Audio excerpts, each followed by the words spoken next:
શ્રી ગણેશાય નમઃ. શ્રી સરસ્વતી માતાય નમઃ. શ્રી ભવાની માત કી જય. શ્રી બાલકૃષ્ણલાલ કી જય. શ્રી ગિરિરાજ ધરણ કી જય. माता सरस्वती सुर दीजिए ने गणपति दीजिए ज्ञान.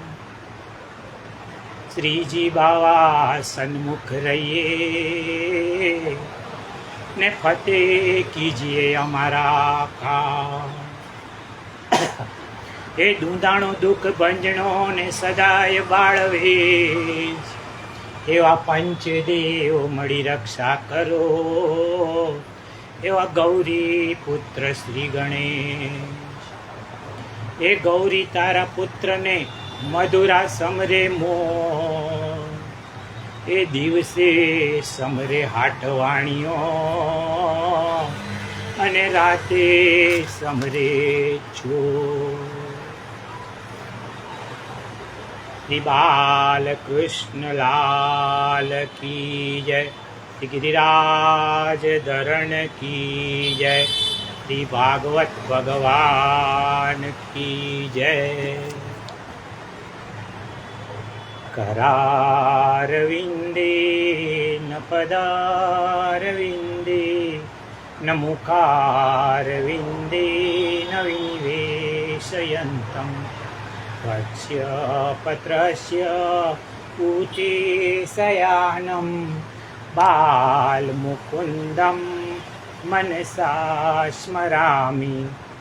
श्रीकृष्ण गोविन्द हरे मुरारे. हे नाथ नारायण वासुदेव. जिह्वे पिबस्व मृतमेतदेव. गोविन्द दामोदर माधवेति. विक्रेतु कामा किल गोपकन्या. मुरारिपादा पितचित्तवृत्ति. दत्यादिकं मो अवसादवोचत्. गोविन्द दामोदर माधवेति. गृहे गृहे गो अवधू कदम्बा. सर्वे मिलित्वा समवाप्य योगं. पुण्यानि नामानि पठन्ति नित्यं. गोविन्द दामोदर माधवेति. सुखं शयाना निलये निजेपि. नामानि विष्णु प्रवदन्ति मर्त्या.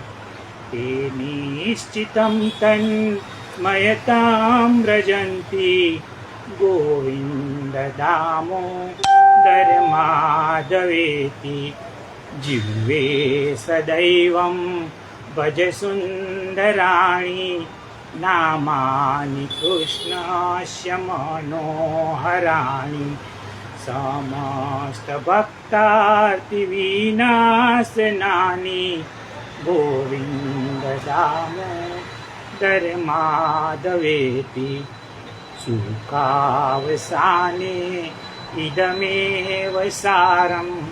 दुःखावसाने इदमेव ज्ञेयं. देहावसाने इदमेव जाप्यं. गोविन्द दामोदर माधवेति. श्रीकृष्ण राधा वर गोकुलेश. गोपाल गोवर्धननाथ विष्णु. जिह्वे पिबस्व मृतमेतदेव. गोविन्द दामोदर माधवेति.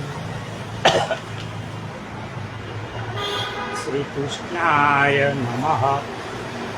श्री गोपीजन वल्लभाय नमः. श्री आचार्य चरण कमलेभ्यो नमः. ओम नमो भगवते વાસુદેવાય. શ્રીમદ ભાગવત મહાત્મય. શ્રીમદ ભાગવતનો મંગલ પ્રારંભ ઠાકોરજીને નમસ્કાર કરીને કરવામાં આવે છે.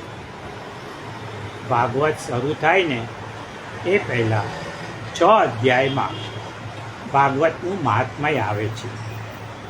કારણ કે જ્યાં સુધી વસ્તુ અથવા વ્યક્તિનો મહિમા ન જાણીએ ને ત્યાં સુધી એના માટે આદર ન જાગે, પ્રેમ ન જાગે. જુઓ, જેવી રીતે આપણા હાથમાં સોનાની વીંટી હોય ને, પણ આપણે સોનાનો મહિમા જાણતા નથી, તો એ વીંટીનું આપણા માટે કોઈ મહત્ત્વ નથી. જો સોનાનું મહત્ત્વ જણાય ને તો એ વીંટીને આપણે બહુ જ સાચવીને રાખશું. જીવનમાં કેટલીક વસ્તુઓનો મહિમા જાણવો જોઈએ, જેમ કે શાસ્ત્રનો મહિમા જાણવો જોઈએ. શાસ્ત્રનો મહિમા ન જાણ્યો હોય ને તો શાસ્ત્ર માટે આપણને માન નહીં જાગે. સંતોનો મહિમા પણ જાણવો જોઈએ. આ સંતોને છે ને ઓળખવા આપણે બહુ મુશ્કેલ છે, કારણ કે સંતોનો વ્યવહાર ખૂબ અટપટો હોય છે. રામકૃષ્ણ પરમહંસ હતા ને પાગલ જેવા લાગતા. એક ભાઈ ગંગોત્રી ગયા. ગાઈડને એમણે પૂછ્યું, અહીં કોઈ સાક્ષાત્કારી સંત છે? મારે દર્શન કરવા છે. ગાઈડ એક સંત પાસે લઈ ગયો. સંતની કુટિયાની બહાર એક પાટિયું માર્યું હતું. એમાં લખ્યું હતું, ખાલી હાથ આના મના હૈ. આ ભાઈ પાટિયું વાંચીને બોલ્યા, મારે દર્શન નથી કરવા, આ સંત તો લોભી છે. ગાઈડે કહ્યું કે સાહેબ એવું નથી, ઉતાવળ ન કરો, આ બધું લોકોથી બચવા માટે કર્યું છે. ખ્યાતિ બહુ વધી ગઈ હતી ને તો લોકોની ભીડ વધી ગઈ એટલે આ સંતે વિચિત્ર નુસ્ખો અજમાવ્યો છે. આમ સંતોને ઓળખવા મુશ્કેલ છે. વ્યક્તિનો મહિમા પણ અવશ્ય જાણવો જોઈએ, જેથી એના પ્રતિ આદર જાગે, પ્રેમ જાગે. તેવી જ રીતે ભાગવતનો મહિમા જાણ્યા વિના ભાગવત પ્રત્યે પ્રેમ નહીં જાગે, આદર નહીં જાગે. ભાગવત એ કંઈ દુકાનમાંથી ખરીદેલું પુસ્તક નથી. દુકાનમાંથી લાવેલા ઘણા બધા પુસ્તકો હોય છે, પરંતુ આપણે એની પૂજા કરતા નથી, ભોગ ધરાવતા નથી, એની આરતી પણ આપણે કરતા નથી. પરંતુ ભાગવતજીની આપણે પૂજા કરીએ છીએ, આરતી કરીએ છીએ, કારણ આ ભાગવત છે ને એ ભગવાનની શબ્દાત્મક મૂર્તિ છે, વાકમય મૂર્તિ છે. ભગવાનના છે ને 2 સ્વરૂપ છે. એક છે અર્ચા સ્વરૂપ અને બીજું છે નામ સ્વરૂપ. જે મૂર્તિ છે ને એ અર્ચા સ્વરૂપ છે અને આ જે શ્રીમદ ભાગવત છે એ નામ સ્વરૂપ છે. જેવી રીતે આપણા ઘરમાં ભગવાનની સોનાની, ચાંદીની, તાંબાની કે પથ્થરની મૂર્તિ હોય ને, એવી જ રીતે ભાગવતજીમાં ભગવાન રૂપે, ભગવાન જે છે ને શબ્દ રૂપે બિરાજે છે. ભાગવતના જેટલા શબ્દો છે ને એ શ્રી કૃષ્ણ છે અને શબ્દોમાં છુપાયેલા જે અર્થો છે એ રાધિકાજી છે. ભાગવત રાધા કૃષ્ણને બિરાજવાની નિકુંજ છે. રાધા કૃષ્ણ બિરાજે ને એ નિકુંજ કહેવાય. ભાગવતજીમાં ભગવાનનો અખંડ નિવાસ છે. ભાગવતના 12 સ્કંદ છે. એ છે ને એ શ્રીજી બાવાના 12 અંગ છે. ભાગવતજીમાં બીજું શું છે તો કે ઉપનિષદ કહે છે કે જેના વડે શોકની, મોહની નિવૃત્તિ થાય, જેના જ્ઞાન દ્વારા આત્મવેતા, પરમાત્મા વેતા બની અને આ ભવસાગરમાંથી તરી જવાય ને, એ છે ભાગવત. ભાગવતની વિશેષતા એ છે કે એમાં ભગવાન કરતાં પણ ભક્તનો મહિમા વિશેષ છે. ભાગવત એ છે કે જેમાં ભગવાન પોતાના ભક્તોનો મહિમા પોતે ગાય છે. ભગવાને ભક્તોનો મહિમા ક્યાં ગાયો ને એ આપણે બે પ્રસંગ દ્વારા જોઈએ. દુર્વાસા ઋષિની પાછળ સુદર્શન ચક્ર પડ્યું. દુર્વાસા તો ચક્રના ભયથી ભાગ્યા, દોડતા દોડતા વૈકુંઠમાં આવ્યા. રક્ષા કરો પ્રભુ, રક્ષા કરો. ભગવાને દુર્વાસાને કહ્યું, દુર્વાસા, હું ભક્તોને આધીન છું, તમે અપરાધ મારો નહીં. તમે મારા ભક્તનો અપરાધ કર્યો છે, મારા અપરાધને તો હું ક્ષમા કરી શકું, પણ ભક્તો પ્રત્યે કરેલો અપરાધ હું કદીએ ક્ષમા ન કરી શકું. તમે તો ભક્ત અંબરીશનો અપરાધ કર્યો છે, તો હવે તમે એમના જ શરણમાં જાઓ. આ ભક્તનો મહિમા છે. ભગવાન કહે છે કે જેમ પતિવ્રતા સ્ત્રી પતિને વશ કરે ને, એમ હું ભક્તોના વશમાં છું. આ સુદર્શનને પાછું હટાવવાનું મારું કામ નથી. બીજો પ્રસંગ જોઈએ. શ્રી વામન ભગવાન બલિરાજાને ત્યાં પધાર્યા. અરે આખી દુનિયા જ્યાં ભીખ માગવા જાય ને, એ ભગવાન સ્વયં આજે બલિરાજાને ત્યાં ભિખારી બનીને આવ્યા છે. આ ભક્તનો મહિમા છે. ભગવાન બલિનો યશ ગાય છે. કહે છે કે બલિ, તું ધન્ય છે, તારું કુળ ધન્ય છે, તું દાની એવા વિરોચનનો પુત્ર છે. દેવોને તારા પિતાએ શરીર આપ્યું હતું. તારા દાદા પ્રહલાદ જેવો કોઈ ભક્ત થયો નથી. પ્રહલાદના પિતા હિરણ્યકશ્યપને જોઈ અને ભગવાન વૈકુંઠ છોડીને નાસી ગયા હતા.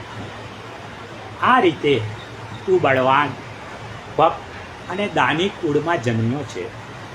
તું કોઈ સામાન્ય નથી. તારામાં તારા વડવાઓની શક્તિ, ભક્તિ અને સમર્પણ છે. તેથી આજે હું તારા ઘરે આવ્યો છું. આમ ભક્તોનો મહિમા ભગવાન પોતાના મુખથી ગાય ને, એ છે ભાગવત. ત્રીજું, મહાભારતના યુદ્ધમાં શ્રી કૃષ્ણએ શસ્ત્ર ન લેવાની પ્રતિજ્ઞા લીધી. સામી બાજુ ભીષ્મ પિતામહે પણ પ્રતિજ્ઞા લીધી કે હું શ્રી કૃષ્ણને શસ્ત્ર ગ્રહણ કરવાની ફરજ પાડીશ. યુદ્ધમાં જ્યારે ભીષ્મના તીક્ષ્ણ બાણોથી અર્જુન વિંધાઈને વ્યાકુળ બન્યા અને પાંડવ સૈન્ય ભાગવા લાગ્યું, ત્યારે અર્જુનના રથમાં બિરાજેલા શ્રી કૃષ્ણ રથમાંથી કૂદી પડ્યા અને હાથમાં રથનું ચક્ર લઈ જેમ સિંહ હાથીને મારવા દોડે ને, એમ ભીષ્મને મારવા દોડ્યા. આ રીતે પોતાના ભક્ત ભીષ્મની પ્રતિજ્ઞા સાચી ઠેરવવા પોતાની પ્રતિજ્ઞાનો આજે ભગવાને ભંગ કર્યો. અને બીજું, ભગવતા ઉદિતમ પ્રોક્તમ ઇતિ ભાગવત. ભગવાન દ્વારા કહેવાયું છે ને, તેથી ભાગવત. શ્રીમદ ભાગવત શાસ્ત્ર છે. શાસ્તિ ઇતિ શાસ્ત્રમ. હિત અહિત બાબતનું માર્ગદર્શન કરે એ શાસ્ત્ર કહેવાય. ભયભીતને નિર્ભય બનાવે, માણસનું મંગળ કરે ને, એ છે ભાગવત. ભાગવત એ તો પુષ્ટિ ગ્રંથ છે. શ્રી મહાપ્રભુજીએ 4 ગ્રંથોને પ્રમાણભૂત માન્યા છે. એમાં વેદ, ગીતા, બ્રહ્મસૂત્ર અને શ્રીમદ ભાગવત. વેદમાં છે ને વૈષ્ણવોને શ્રદ્ધા હોવી જોઈએ, કારણ કે પુષ્ટિ માર્ગના જે પણ સિદ્ધાંતો છે ને, એ બધા વેદમાંથી તો આવ્યા છે. ગીતા એ શ્રી કૃષ્ણની વાણી છે. ભાગવતમાં ગીતાના સિદ્ધાંતોનો પણ સમાવેશ છે. વેદ વ્યાસજીએ રચેલા બ્રહ્મસૂત્રના સિદ્ધાંતો પણ ભાગવતમાં છે.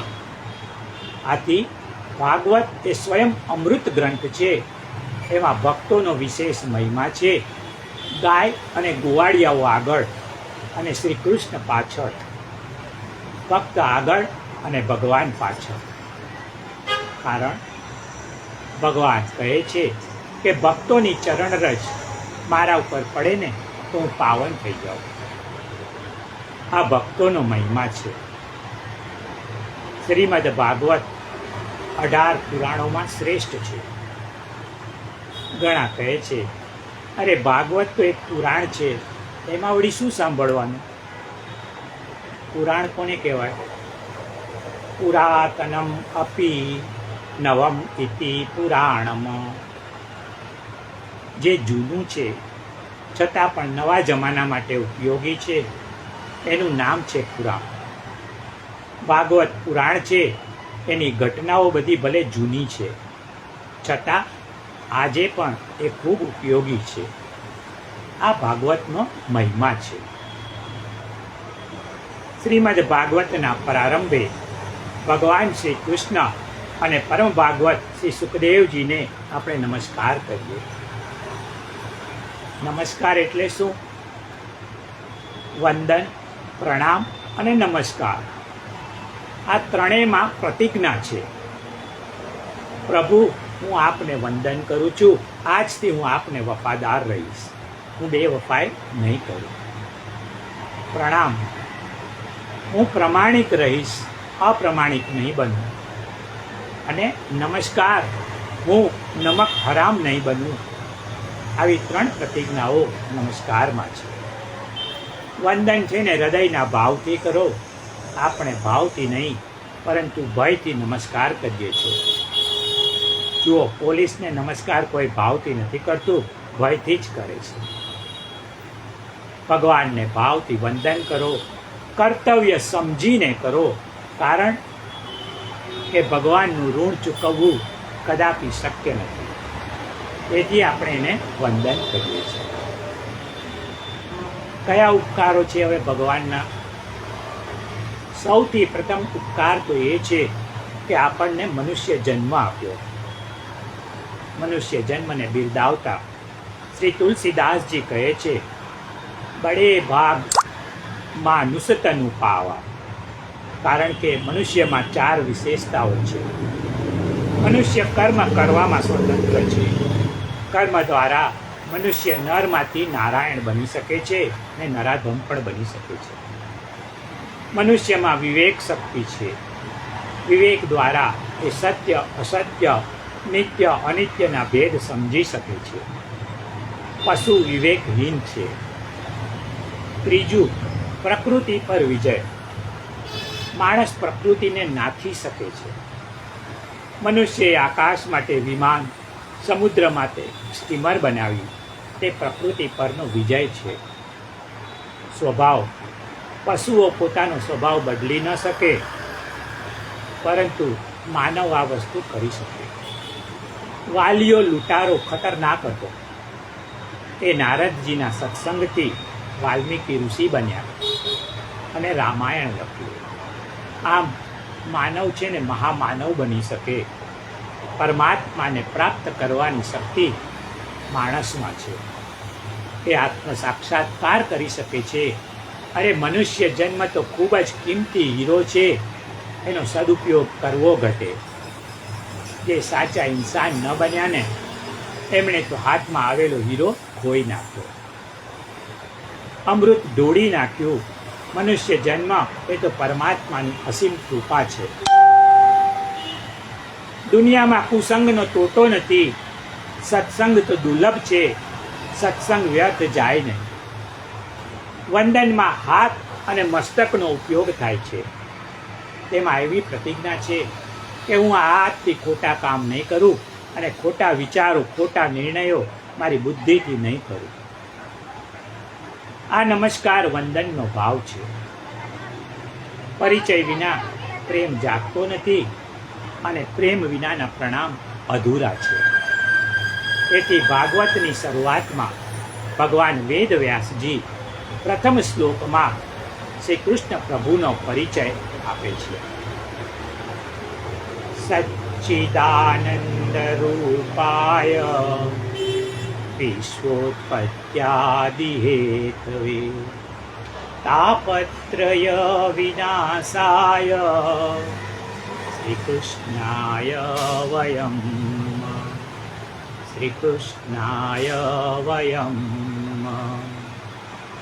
શ્રી કૃષ્ણનું સ્વરૂપ કેવું છે? તો વ્યાસજી કહે છે કે શ્રી કૃષ્ણ જે છે ને એ સચ્ચિદાનંદ રૂપ છે. બહેનોને શીરો કેમ બનાવવો ને એમાં શું શું જોઈએ ને એમ પૂછવામાં આવે ને તો કે તરત જ કહેશે એમાં શું વળી, ઘી, ખાંડ અને લોટ અને પાણી બધાનું મિશ્રણ કરો ને એટલે શીરો તૈયાર થઈ જાય. વ્યાસજી એટલી જ સહજતાથી શ્રી કૃષ્ણનો પરિચય આપતા કહે છે કે જેમાં સત, ચિત્ત અને આનંદનું મિશ્રણ હોય ને એને ભગવાન એટલે કે બ્રહ્મ કહેવાય. આ ત્રણ શબ્દો સમજવા જેવા છે. સત એટલે ભગવાન સત્ય રૂપ છે. સત એટલે શું? ગીતામાં છે ને સતની વ્યાખ્યા આપી છે. ના સતો વિદ્યતે ભાવો, ના ભાવો વિદ્યતે સત. ગીતા કહે છે કે સત એને કહેવાય કે જેનો ક્યાંય અભાવ નથી, એટલે કે બધે જ છે. સંસારમાં એવી કોઈ જગ્યા ખરી કે જ્યાં ભગવાન ના હોય? શરીરમાં એવી કોઈ જગ્યા ખરી કે જ્યાં લોહી ન હોય? જેવી રીતે શરીરના બધા જ ભાગોમાં લોહી છે ને એમ ભગવાન પણ બધે જ છે. આસપાસ ચોપાસમાં શ્રી વિશ્વપતિનો વાસ. જ્યાં જ્યાં નજર મારી ટરે યાદી ભરી ત્યાં આપને. સંસારમાં એક પણ જગા એવી નથી કે જ્યાં ભગવાન ન હોય. કોઈને પ્રશ્ન એમ થાય કે જો ભગવાન બધે જ છે ને તો દેખાતા કેમ નથી? જુઓ, તલમાં તેલ છે છતાં એ ક્યાં દેખાય છે? તલને જ્યારે પીલવામાં આવે ને તો જ તેલ નીકળે. જે રીતે દૂધમાં ઘી છે પરંતુ દહીં જમાવીને એને વલોવીને માખણ કાઢીએ ને પછી જ ઘી દેખાય. પથ્થરમાં અગ્નિ છે પરંતુ એને જ્યાં સુધી ઘસીએ નહીં ને ત્યાં સુધી એમાંથી અગ્નિ પ્રગટ થતો નથી. એમ પરમાત્મા બધે જ છે, પણ એના માટે જ્યાં સુધી હૃદય વલોવાય નહીં ને ત્યાં સુધી પરમાત્માનો અનુભવ થતો નથી. ભક્તના હૃદયમાં ભગવાન માટે પ્રેમ જાગે ને ત્યારે એની દ્રષ્ટિ જ્યાં જ્યાં પડે ને ત્યાં ત્યાં એને ઠાકોરજીના દર્શન થાય છે. તેથી જ ભક્ત ગાય છે, આંખ મારી ઉગડે ત્યાં શ્રીજી બાવા દેખું, ધન્ય મારું જીવન કૃપા એની લેખું. શ્રી કૃષ્ણ ગોવિંદ હરે મુરારે, હે નાથ નારાયણ વાસુદેવ. અને જેને બધે જ ઈશ્વરના દર્શન થાય ને એને આખું જગત બ્રહ્મ રૂપે દેખાય છે. પરંતુ સાચા અર્થમાં પ્રભુ પ્રત્યે આપણો પ્રેમ જ નથી તો ભગવાન ક્યાંથી દેખાય? પરમાત્મા સત સ્વરૂપ છે એટલે જેની સત્તા સર્વત્ર છે ને એ સત કહેવાય. ચિદનો અર્થ છે ચૈતન્ય. તમારામાં, મારામાં જે ચૈતન્ય છે ને એ પરમાત્માના ચૈતન્યનો અંશ છે. પરમાત્મા તો પરમ ચૈતન્ય છે. ચિદનો અર્થ થાય છે જ્ઞાન. ઉપનિષદ કહે છે સત્યમ જ્ઞાનમ અનંતમ બ્રહ્મ. પરમાત્મા ચિદ રૂપ એટલે કે જ્ઞાન રૂપ છે. જીવાત્મા અને પરમાત્મામાં ભેદ શું છે? જે અલ્પજ્ઞ છે ને તે જીવ અને જે સર્વજ્ઞ છે ને એ છે પરમાત્મા. પરમાત્મા દરેકના મનની વાત જાણે છે કારણ કે સર્વજ્ઞ છે. પરંતુ આપણે તો આપણી બાજુમાં કોઈ બેઠેલું હોય ને એના મનની પણ વાત જાણતા નથી કારણ કે જીવ અલ્પજ્ઞ છે. બહુ નાનું જ્ઞાન, ઓછું જ્ઞાન છે. પરંતુ નથી જાણતા ને એ પણ સારું છે. નહીં તો બાજુવાળો માણસ આપણા માટે ને આપણે બાજુવાળા માટે કંઈક અપ્રિય વિચાર કરતા હોઈએ ને અને જો એ જાણી જવાય તો કથા તો બાજુ પર રહી જાય અને બંને વચ્ચે ઝઘડો થાય. ઈશ્વર સર્વજ્ઞ છે ને એટલે એની કદી એ ભૂલ થતી નથી. આટલી મોટી દુનિયા ભગવાને ભૂલ વગર નિર્માણ કરી છે. અરે આપણું શરીર જ જુઓ, હજી સુધી આ શરીરની રચનામાં કોઈ વૈજ્ઞાનિકે એક પણ ભૂલ શોધી નથી. શરીરનું ફિટિંગ જ કેવું, મોઢાના ઉપર આંખ ગોઠવી છે. મોઢામાં કાંઈ ખોરાક જાય ને એના પહેલાં આંખ એનું બરાબર ચેકિંગ કરે, પછી જ ખોરાક અંદર જાય. એટલું જ નહીં, ખોરાક વાસી હોય, ઉતરી ગયેલો હોય તો અહીં નાક રૂપે એક બીજો ચોકીદાર હાજર જ છે. વાસી ખોરાકને નાક અંદર જતા પહેલાં જ અટકાવી દે. ત્યાર પછી ખોરાકમાં કાંકરી કસ્તર જેવું લાગે ને તો અંદરથી દાંત રૂપી પહેરેદારો ખોરાકને પાછો ધકેલી દે, અંદર જવા જ ન દે. આમ ઈશ્વરની રચના જે તે સ્થાને ખૂબ જ મહત્વની અને ઉપયોગી છે. અરે ભગવાનને તો ખબર જ હતી કે ગમે ત્યારે લોકોને ચશ્માની જરૂર પડવાની, એટલે આંખોની બાજુમાં ચશ્માના સ્ટેન્ડ તરીકે કાન પણ ગોઠવી દીધા. ભગવાનની સમગ્ર સૃષ્ટિમાં કોઈ પણ જગ્યાએ કોઈ ભૂલ નથી, કારણ પરમાત્મા સર્વજ્ઞ છે. ભગવાન આનંદ સ્વરૂપ છે. પરમાત્મા તો આનંદનો સાગર છે. વિષયો, વસ્તુ અને વ્યક્તિમાંથી આપણે ફક્ત સુખ મેળવી શકીએ છીએ, આનંદ નહીં. આનંદ તો એક ભગવાનમાંથી જ મળી શકે. કથામાં આનંદ, ભગવાનની સેવામાં આનંદ. આ સિવાય દુનિયાના ભૌતિક પદાર્થોમાંથી મળે છે ને એ આનંદ ન કહેવાય, એને સુખ કહેવાય. ત્યારે માણસ તો આનંદ માટે ફાંફા મારે છે, પણ એને મળતો નથી.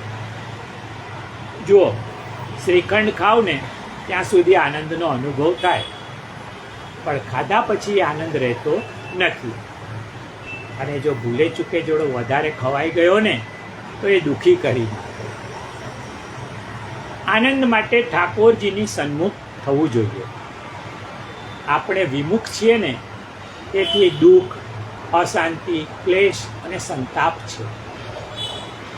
અરે આનંદ દુનિયા પાસે છે જ નહીં. જગદગુરુ શ્રી વલ્લભાચાર્યજી કહે છે કે રેતીમાં તેલ નથી. તમે ગમે તેટલો પ્રયત્ન કરો છતાં રેતીમાંથી જેમ તેલ મળી શકે નહીં ને, એમ દુનિયાના જળ પદાર્થોમાં આનંદ છે જ નહીં. તો મળે ક્યાંથી? ભગવાનના ચરણોમાં જે આનંદ છે ને એમાં તો મીરાબાઈ ડૂબી ગઈ. અરે ચૈતન્ય પ્રભુ ડૂબી ગયા, એટલે નરસૈયો બી ડૂબી ગયો. અરે આ ભક્તોને આનંદ માટે અન્યત્ર બીજે ક્યાંય ફાંફા મારવા ન પડ્યા. આપણે પણ આવા જ આનંદનો અનુભવ કરી શકીએ, પરંતુ આપણી આસક્તિમાંથી જન્મેલ કામ, ક્રોધ, લોભ, મોહ અને દ્વેષયુક્ત બુદ્ધિએ આપણામાં રહેલો આનંદ દબાવી દીધો છે. ભગવાન સદાય આનંદ સ્વરૂપ છે.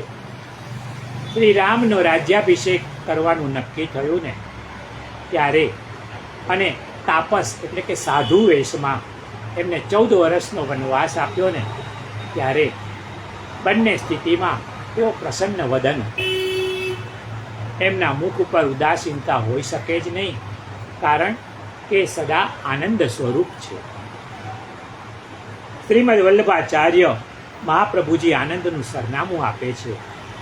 કહે છે, પૂર્ણાનંદો હરિસ્તસ્માત કૃષ્ણ એવ ગતે મમ.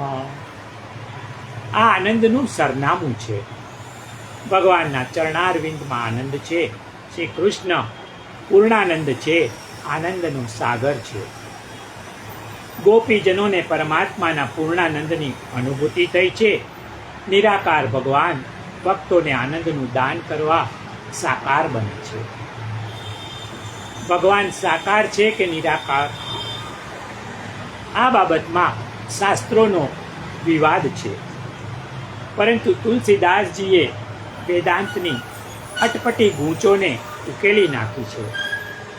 તેઓ કહે છે, સગુણ નિર્ગુણ નહીં કછુ ભેદા, પ્રેમ તે પ્રકટ હોઈ કહ ભેદા. રામચરિત માનસની આ ચોપાઈ છે. ભગવાન નિર્ગુણ હોવા છતાં પ્રેમથી સગુણ બને છે. ભક્તોને તો સાકારમાં રસ છે, કારણ આપણે સાકાર છીએ, તેથી આકારની ઉપાસના અભિપ્રેત છે. ગીતા કહે છે, અવ્યક્તા હિ ગતિ દુઃખમ. અવ્યક્ત બ્રહ્મની ગતિ ઘણા દુઃખથી પ્રાપ્ત થાય છે.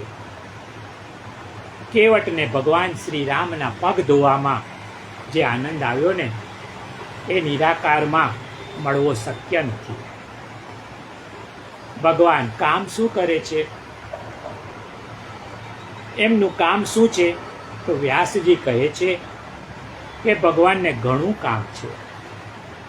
વિશ્વોત્પત્યાદિ હેતવે, એ વિશ્વનું સર્જન કરે છે. કોઈ મકાનને જોઈએ ને ત્યારે આપણને સહેજ પ્રશ્ન થાય કે આ મકાન છે ને, તો એનો બાંધનાર પણ હોવો જોઈએ. જો મકાન જેવી નાની વસ્તુ પણ આપમેળે તૈયાર ન થતી હોય, તો આટલું મોટું વિશ્વ આપમેળે કેવી રીતે તૈયાર થાય? મકાન છે તેનો બનાવનાર પણ હોવો જ જોઈએ.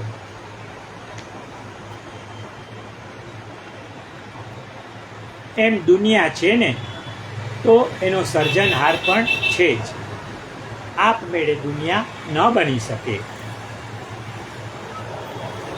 ભગવાન બીજું શું કરે છે?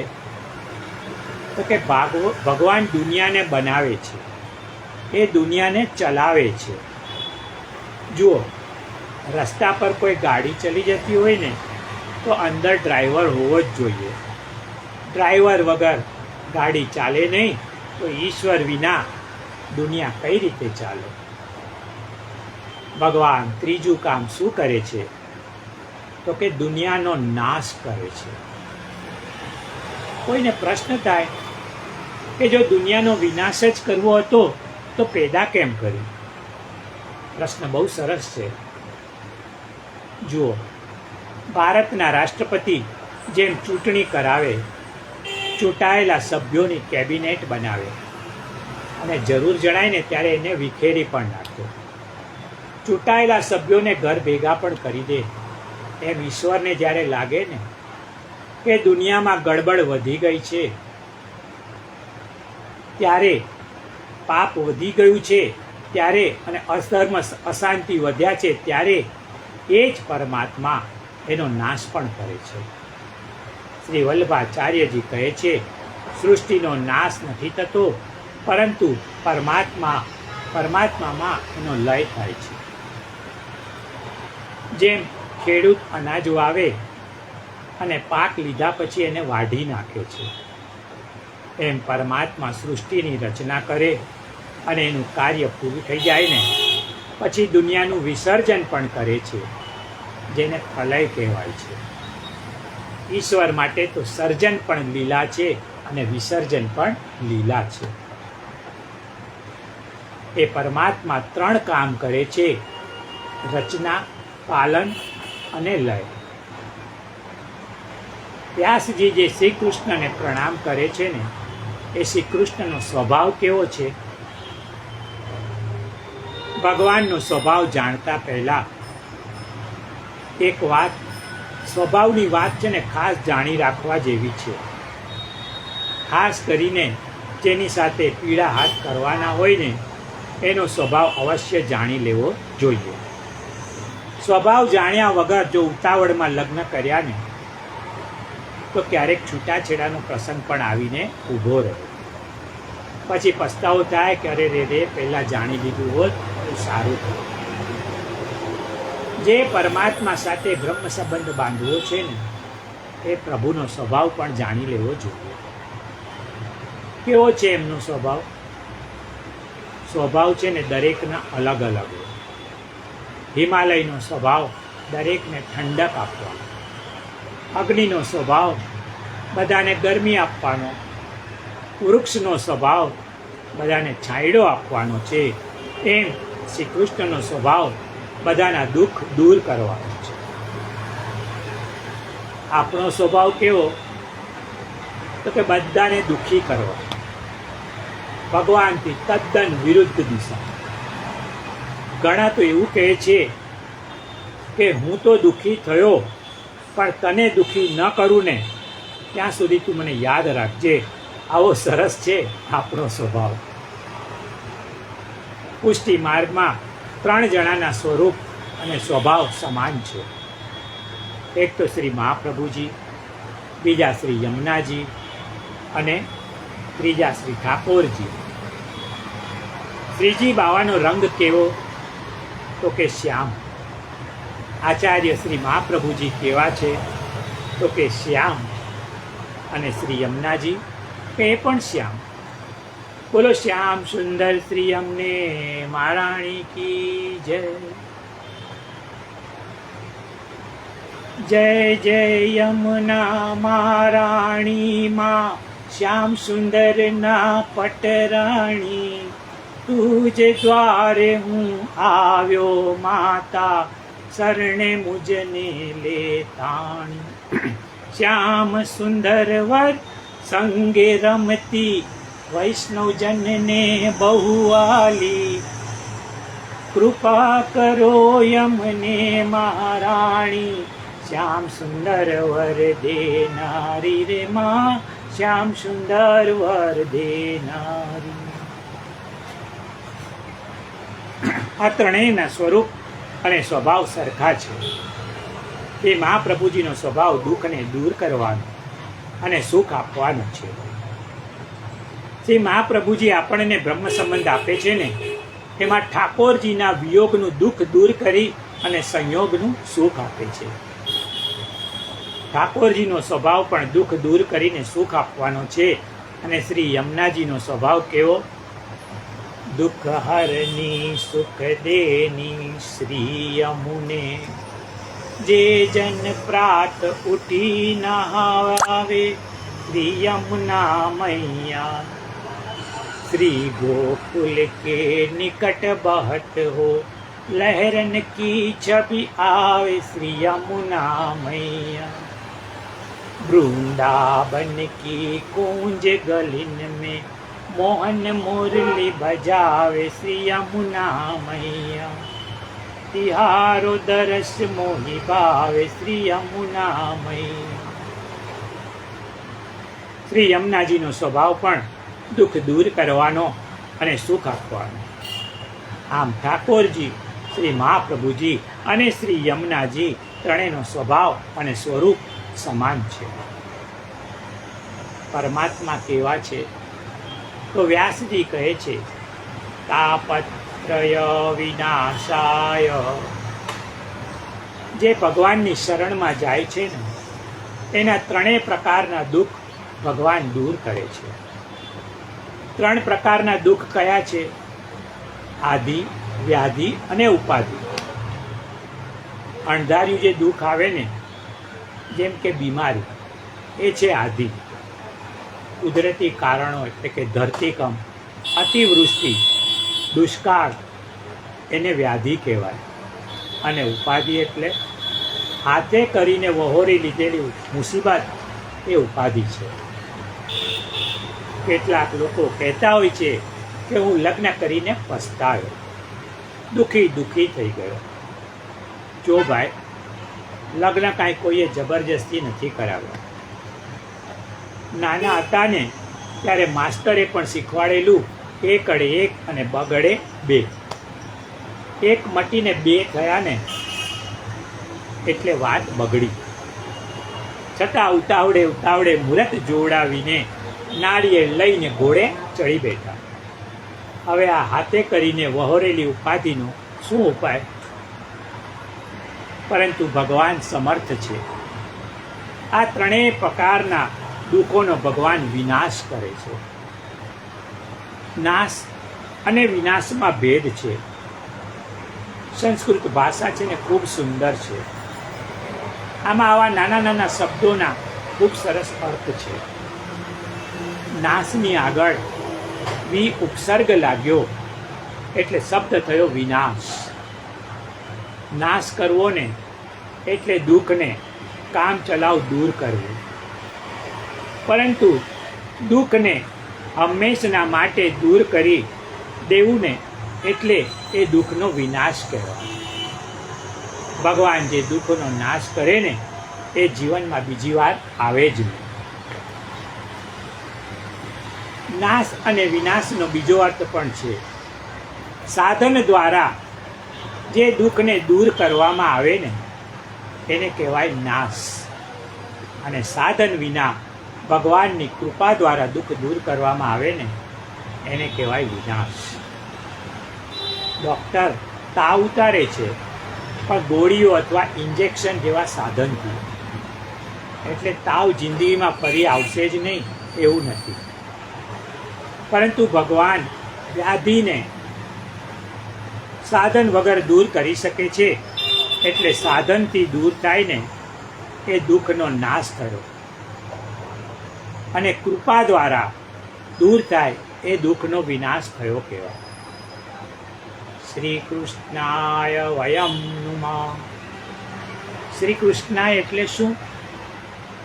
શ્રી એટલે સ્વામિનીજી, શ્રી એટલે રાધિકાજી. રાધિકાજીના હૃદયમાં બિરાજતા જે શ્રી કૃષ્ણ એ યુગલ સરકારના ચરણોમાં વ્યાસજી કહે છે વયમ નુમઃ. રાધા કૃષ્ણ બંનેને નમસ્કાર. અહીં વયમ નુમઃ એ બહુવચન છે, એટલે કે એકલા વક્તા જ નહીં, શ્રોતાઓ પણ નમસ્કાર કરે છે. આમ મહાત્મયના પહેલા અધ્યાયમાં પહેલા શ્લોકમાં શ્રી કૃષ્ણને પ્રણામ કર્યા અને બીજા શ્લોકમાં સદગુરુ શ્રી સુખદેવજી મહારાજને પ્રણામ કરવામાં આવે છે. જુઓ ભાઈ, એક વાત યાદ રાખવા જેવી છે. ગમે તેવા માણસ પાસે દીક્ષા લેવી નહીં. કોઈ કહે કે મારા પિતાએ આ ગુરુ પાસે દીક્ષા લીધી હતી એટલે મારે પણ એમની પાસે જ લેવી, એવું કાંઈ જરૂરી નથી. જ્યાં તમારું મન ઠરે ને ત્યાં દીક્ષા લો, ગમે ત્યાં નહીં.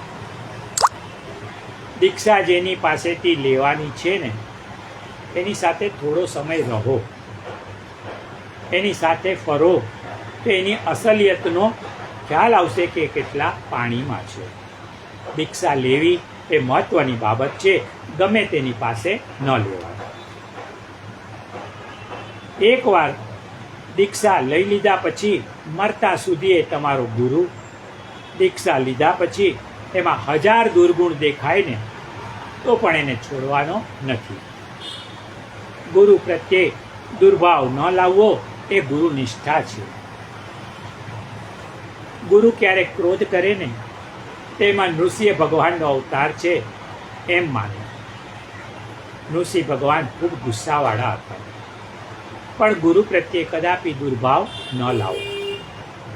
ગુરુ લોભી હોય, તમને છેતરવાનું કામ કરે ને તો એને વામન ભગવાન જાણો, પણ દુર્ભાવ ન લાવો. વામને બલિરાજાને છેતર્યા.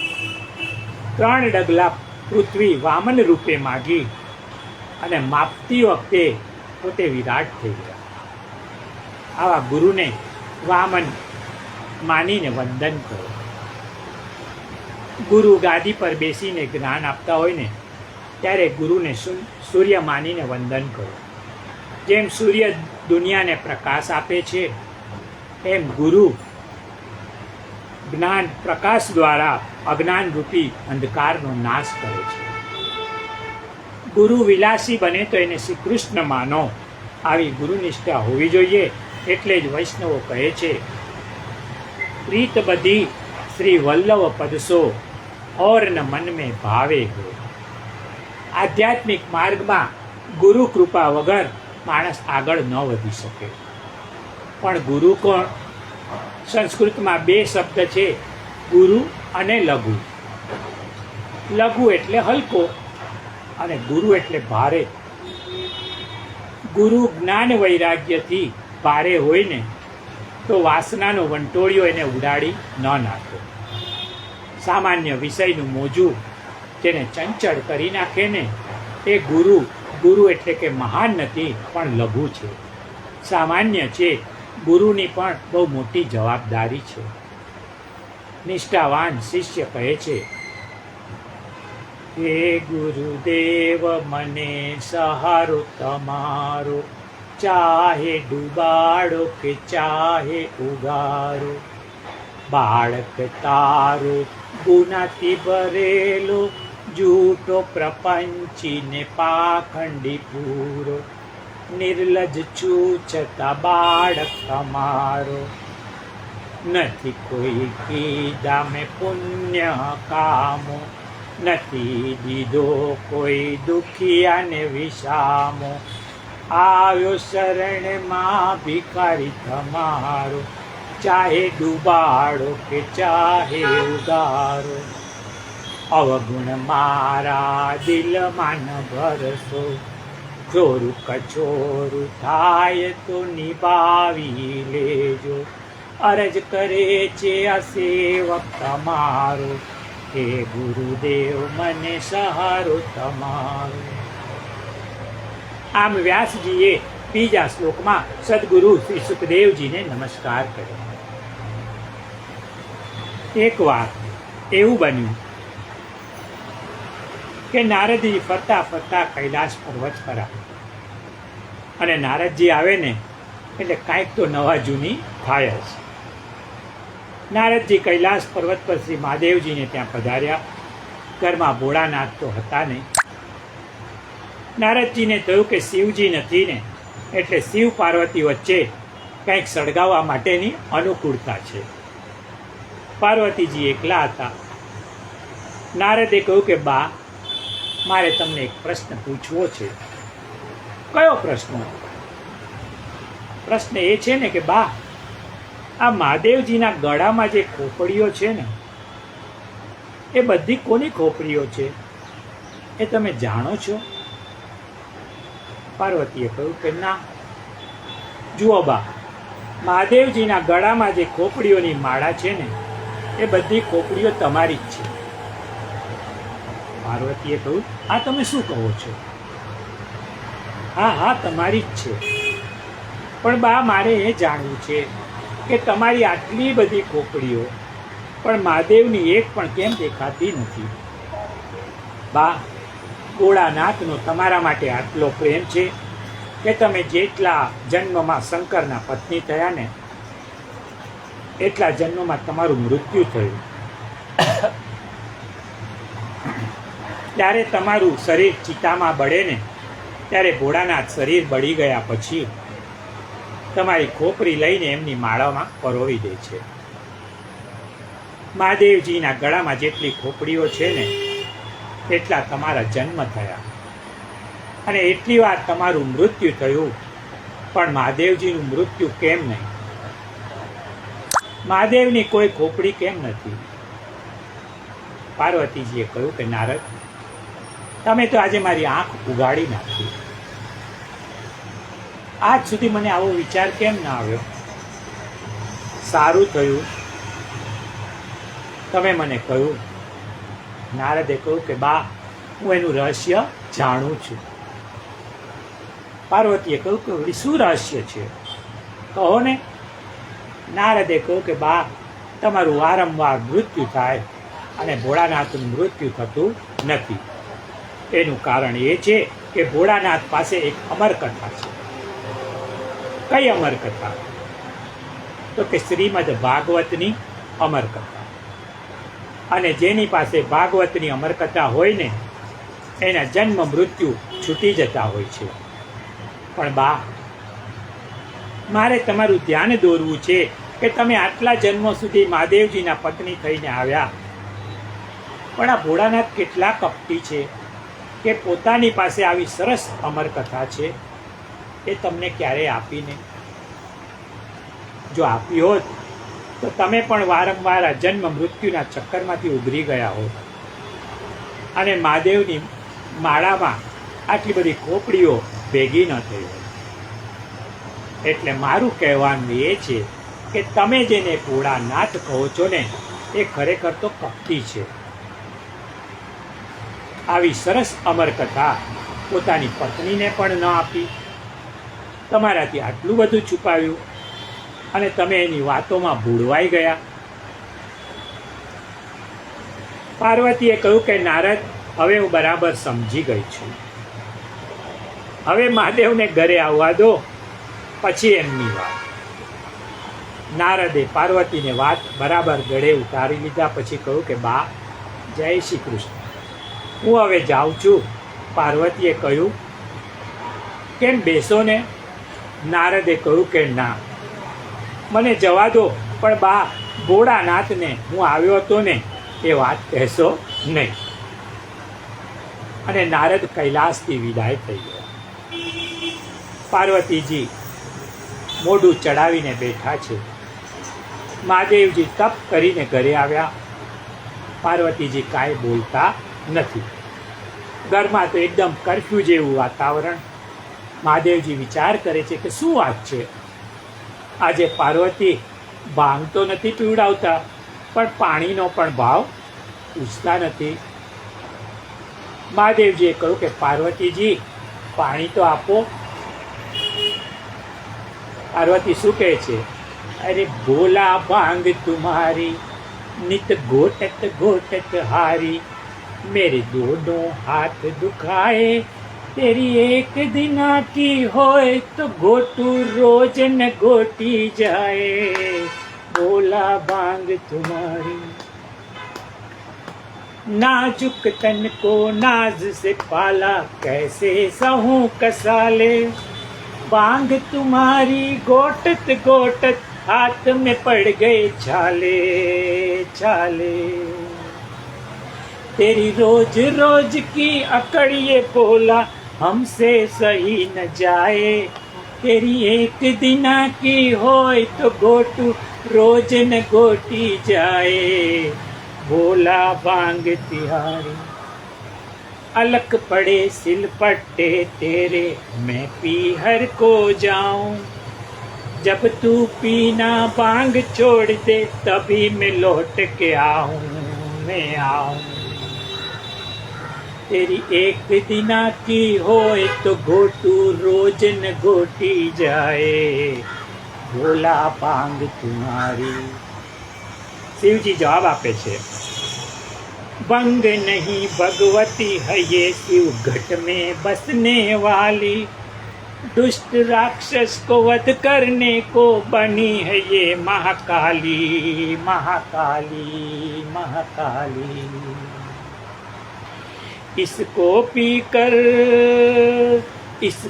पीकर ऋषि मुनि भी शिव का ध्यान लगाए, तेरी एक दिना की होए तो घोटू रोज न घोटी जाए, बोला भांग तिहारी, नित घोटत घोटत हारी.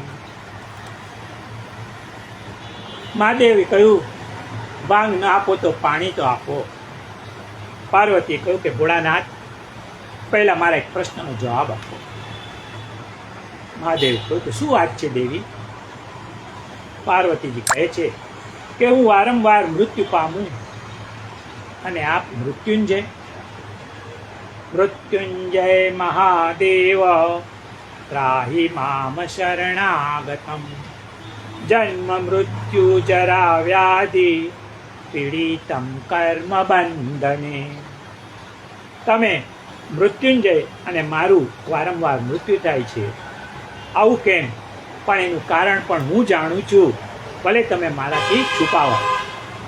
મહાદેવજી કહે છે કે કયું કારણ? તમારી પાસે એક અમરકથા છે. નારદે મને આ રહસ્ય સમજાવ્યું છે. હું અનેક જન્મોથી તમારી પત્ની રહી છું, છતાં પણ તમે આ રહસ્ય મારાથી છુપાવ્યું છે.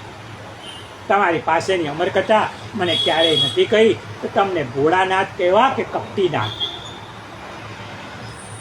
મહાદેવજી કહે છે કે ભવાની, મેં આ કથા તમને એટલા માટે નથી કીધી કે અત્યાર સુધી તમે ક્યારેય મારી પાસે જિજ્ઞાસુ બનીને આવ્યા નથી. પણ આજે હવે જ્યારે તમે જિજ્ઞાસુ બન્યા છો ને, તેથી હું શ્રીમદ ભાગવતની એ અમરકથા તમને અવશ્ય સંભળાવીશ. દેવી, ચાલો આપણે એવા કોઈ નિર્જન સ્થાને જઈએ જ્યાં તમારા અને મારા સિવાય બીજું કોઈ હોય નહીં. એકાંત જગ્યામાં મહાદેવજી કથાની શરૂઆત કરવા જાય છે. ત્યાં ગોલોક ધામમાં ભગવાન શ્રી કૃષ્ણ જાગી ગયા. બાજુમાં રાધિકાજી પણ જાગ્યા. રાધિકાજીએ પૂછ્યું કે આપ કેમ જાગી ગયા? ભગવાને કહ્યું કે કૈલાસમાં મહાદેવજી અત્યારે ભાગવતની કથા શરૂ કરી રહ્યા છે. એ કથા સુખદેવજી પાસે જાય અને સુખદેવ દ્વારા સમગ્ર દુનિયામાં એનો પ્રચાર થાય ને એવી મારી ઈચ્છા છે. આવી સરસ કથા અત્યારે ફક્ત મહાદેવજીની પાસે જ છે. એનો પ્રચાર થાય ને એ જરૂરી છે. સુંદર વસ્તુનો લાભ તો બધાને મળવો જોઈએ ને. સુખદેવજી ગોલોક ધામમાં પોપટ રૂપે બિરાજે છે. શ્રીનાથજી બાવાની પીઠિકામાં જે પક્ષી છે ને એ સુખદેવજી છે. ભગવાને સુખદેવજીને કહ્યું કે બેટા, તું અત્યારે જ ભગવાન શંકરની પાસે જા. તેઓ પાર્વતીજીને ભાગવતની કથા સંભળાવે છે. તું ત્યાં જઈને કથા સાંભળ અને સમગ્ર દુનિયામાં એનો પ્રચાર કર. સુખદેવજી કૈલાસ પર્વત પર જ્યાં કથા શરૂ થઈ રહી છે ત્યાં આવ્યા અને એમણે પોપટના ઈંડામાં પ્રવેશ કર્યો. મહાદેવજી કથા કહે છે. કથા કહેતા કહેતા મહાદેવજી તો કથા રસમાં ડૂબી ગયા. એમને તો સમાધિ લાગી ગઈ અને પાર્વતીજીને તો ઊંઘ આવવા લાગી.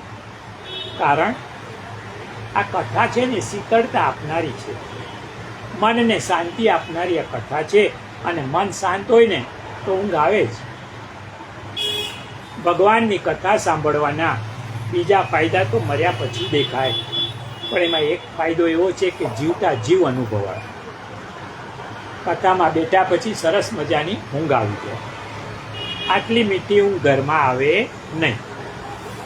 ઘરમાં પંખા, પલંગ, ઓશિકા, એર કન્ડિશનર હોવા છતાં ઊંઘ આવતી નથી.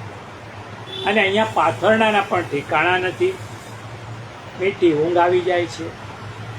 હું કોઈને ઊંઘતા જોઉં ને ત્યારે મને વિચાર થાય કે રહેવા દો, એને ઘરમાં કોઈ સુવા નહીં દેતું હોય, કામ જ એટલા બતાવે તો ઊંઘવાનો સમય જ ન મળે, એટલે કથામાં આવીને નિરાતે ઊંઘી જાય. પણ એક ખાનગી વાત તમને કહી દઉં. કથામાં સૂઈ જનાર બીજા જન્મમાં સાપ થાય અને બાજુમાં બેઠેલો જો એને જગાડે નહીં ને તો બાજુવાળો બીજા જન્મમાં મધારી થાય. એટલે જો કોઈ તમારી બાજુમાં સૂતું હોય ને તો તમે એને જગાડી દેજો. કહેજો કે તારે સાપતું હોય તો થજે, પણ મારે મદારી શું કામ બનવું. એટલે જેણે મદારી થઈને ડૂબડૂબી વગાડવી ન હોય તો બાજુવાળાને જરા જગાડતા હોય. ભગવાનની કથા જગાડવા માટે છે, ઊંઘવા માટે નથી. ખરેખર કથામાં શાંતિ મળે છે, મન શાંત થાય છે ને તેથી ઊંઘ આવે છે. અત્યારનો સમય ખૂબ જ અશાંતિનો છે.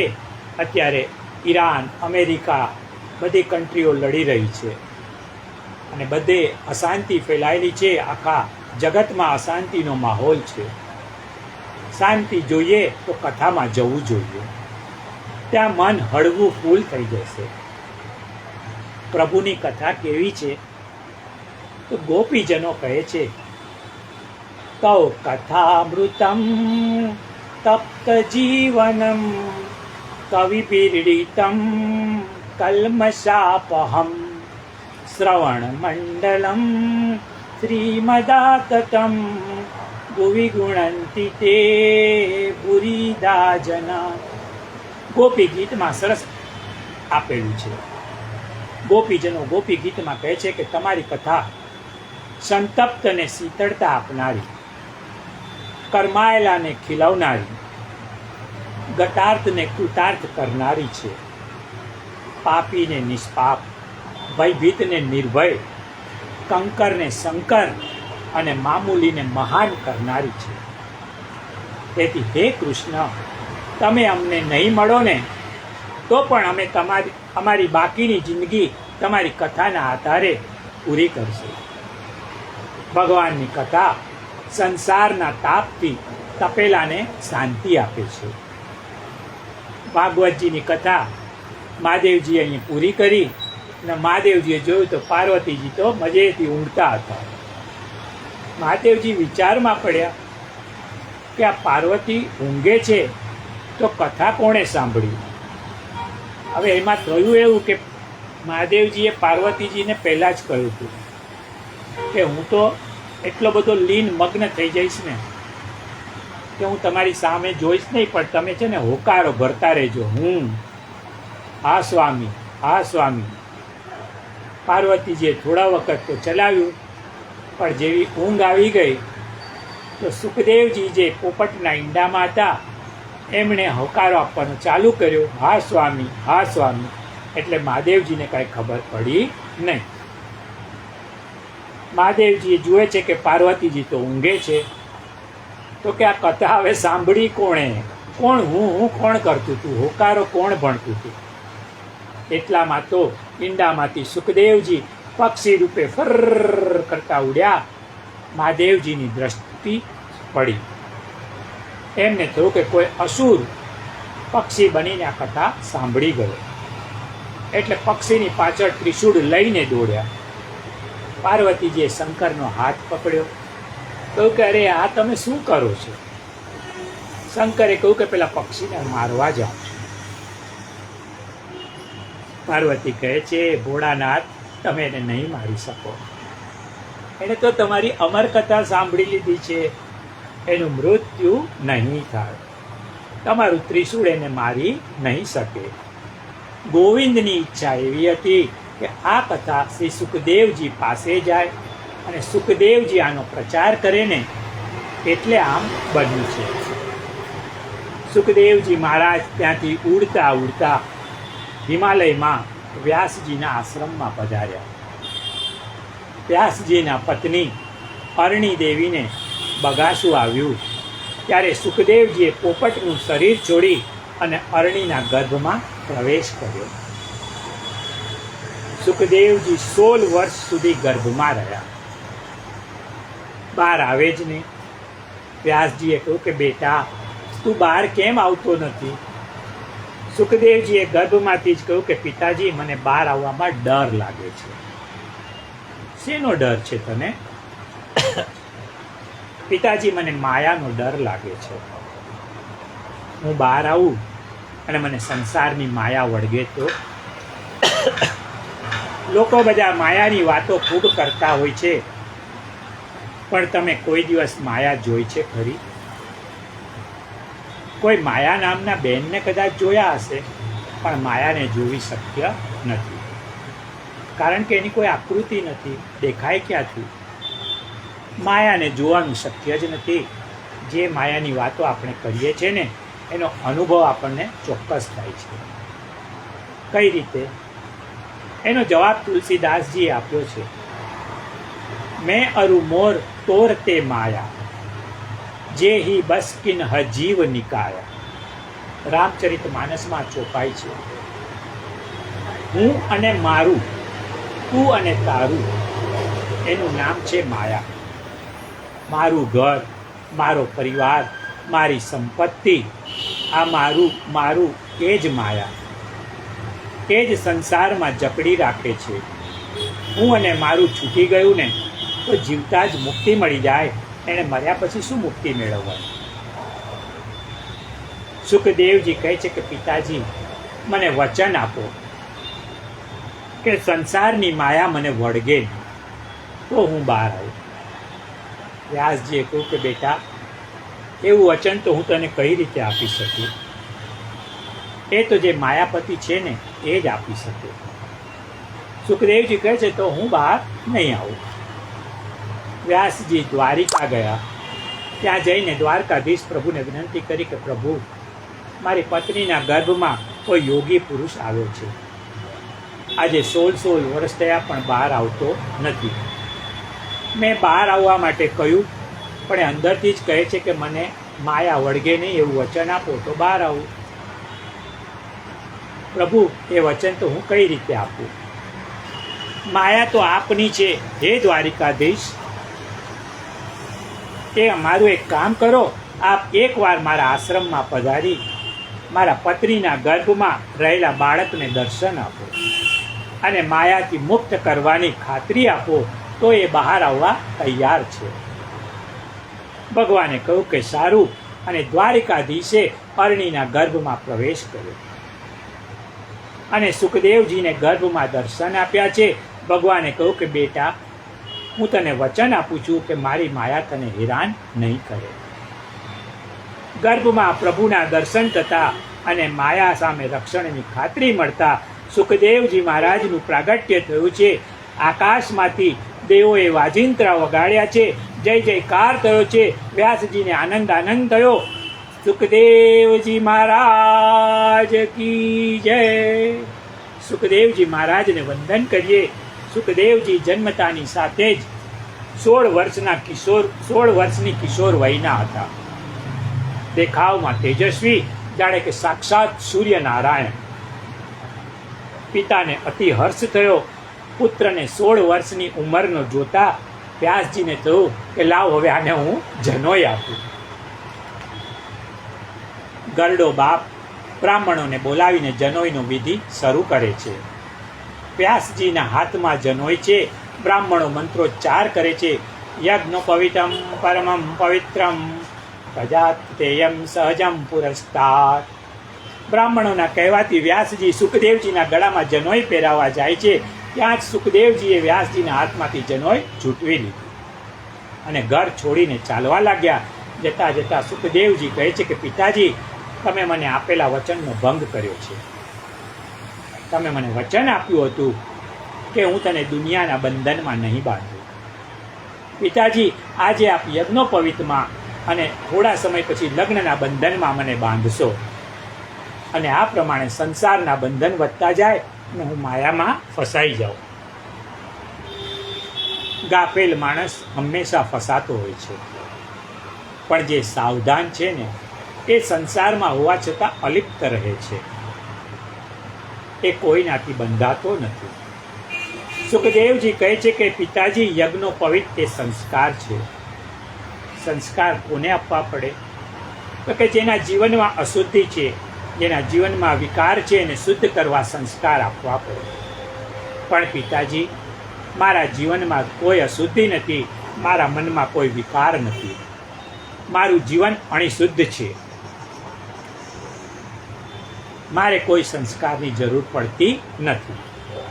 સુખદેવજી એટલા વૈરાગી હતા ને કે જન્મતાની સાથે મા બાપ ઘર છોડી દીધું અને હિમાલયની અટપટી કેડીઓ પર દોડવા લાગ્યા. ગરડો બાપ દીકરાની પાછળ દોડે છે ને બૂમો પાડે છે, એ બેટા તું પાછો આવ. ગરડો બાપ આજે દીકરાની પાછળ પાગલ બન્યો છે. સુખદેવજી યોગી પુરુષ હતા. એમણે વૃક્ષમાં પ્રવેશ કર્યો. યોગી છે ને બધામાં પ્રવેશ કરી શકે. આપણામાં, વૃક્ષમાં, થાંભલામાં, પાણીમાં, બધી જગ્યાએ પ્રવેશ કરી શકે. ભગવાનની અવ્યાહત ગતિ છે, એમ યોગીની પણ અવ્યાહત ગતિ છે. યોગી જળ ચેતન બધામાં પ્રવેશ કરી શકે. સુખદેવજીએ જ્યારે વૃક્ષમાં પ્રવેશ કર્યો ને અને વ્યાસજીએ જ્યારે બૂમો પાડી, હે બેટા, ત્યારે સુખદેવજી વૃક્ષમાંથી બોલે છે, હે બેટા. વ્યાસજીએ કહ્યું કે હું તારો બાપ છું, તું મારો દીકરો છે, મને બેટા કઈ રીતે કહે છે? સુખદેવજીએ કહ્યું કે પિતાજી, આ જ તમારું અજ્ઞાન છે. તમે મને તમારો દીકરો માનો છો. આ જન્મ મરણના ચક્કરમાં કેટલી વાર તમે મારા પુત્ર થયા અને કેટલી વાર હું તમારો પુત્ર થયો. આવા અનેક જન્મો આપણા થયા. આપણા ગજવામાં 5 કે 10 રૂપિયાની નોટ હોય ને એ પહેલાં હજારોના ગજવામાં થઈને આવી છે અને હજી એ જ નોટ બીજા હજારોના ગજવામાં જવાની. જેના ગજવામાં નોટ છે ને કહેશે કે આ નોટ મારી છે. એના માટે કોર્ટમાં જાય, લડાઈ ઝઘડો કરે, પરંતુ એ નોટ અત્યાર સુધી કોઈની થઈ નથી અને થવાની પણ નથી. આજે એ નોટ તમારી, કાલે કોઈ બીજાની થઈ જશે. સુખદેવજીએ કહ્યું, પિતાજી, તમારા ને મારા અનેક જન્મ થયા. જ્યાં ગયા ને ત્યાં કોઈનો બાપ, કોઈનો દીકરો, કોઈનો ભાઈ, પણ આપણે કોઈના થયા નથી.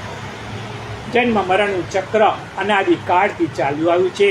માટે પિતાજી, તમે જેટલા પાગલ મારી પાછળ થાવ છો એટલા જો પ્રભુ પાછળ થયા હોત ને તો તમારો બેડો પાર થઈ ગયો.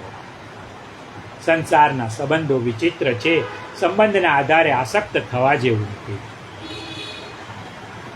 કસ્તવમ કોહમ કૃતવાયા કોમે જનનીમ કોમેતા ઇતિ પરિભાવય સર્વમ સંસાર ત્યક્તવા સ્વપ્ન વિચારમાં ભજ ગોવિંદમ ગોવિંદમ ભજ મૂઢમતે.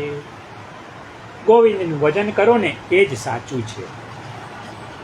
સુખદેવજી વૃક્ષમાં બેસીને આવું બોલ્યા એ સાંભળીને વ્યાસજીની આંખો ઉઘડી ગઈ. એમને થયું કે મારો દીકરો ધન્ય છે. જેટલો વૈરાગ્ય મારા પુત્રમાં છે ને એટલો મારામાં નથી. ભલે મેં વેદના વિભાગ કર્યા, ભલે 18 પુરાણોની મેં રચના કરી, પરંતુ જે વિવેક વૈરાગ્ય મારા પુત્રમાં છે એ મારામાં નથી. મારાથી એની લાયકાત વધારે છે. એટલે વ્યાસજીએ આજે એમના પુત્ર સુખદેવજીને 2 હાથ જોડીને નમસ્કાર કર્યા. બાપ દીકરાને વંદન કરે ને એવું દુનિયામાં બીજે ક્યાંય જોવા નહીં મળે, પણ ભારતમાં જોવા મળશે. આપણી સંસ્કૃતિ મહાન છે. અહીં વ્યક્તિની પૂજા ઉંમરના આધારે નથી થતી, પણ એના સદગુણ, જ્ઞાન, વૈરાગ, તપથી થાય છે. વ્યાસજી વંદન કરે છે અને સુખદેવજી ત્યાંથી વિદાય થઈ ગયા. એવા સદગુરુ સુખદેવજી મહારાજને આપણે પણ વંદન કરીએ. ઓમ મંગલમ ઓમકાર મંગલમ ગુરુ મંગલમ ગુરુપાદ મંગલમ. આ સત્રને અત્યારે આપણે અહીં વિરામ આપીએ. રાતના 9:45 વાગે 9:45 વાગે શ્રીમદ ભાગવતની કથા ક્યાં શરૂ થઈ તો કે નૈમિષારણ્યમાં, ત્યાંથી આગળ વાંચશું. ત્યાં સુધી સર્વ વૈષ્ણવોને જય શ્રી કૃષ્ણ, જય શ્રી કૃષ્ણ, જય શ્રી કૃષ્ણ.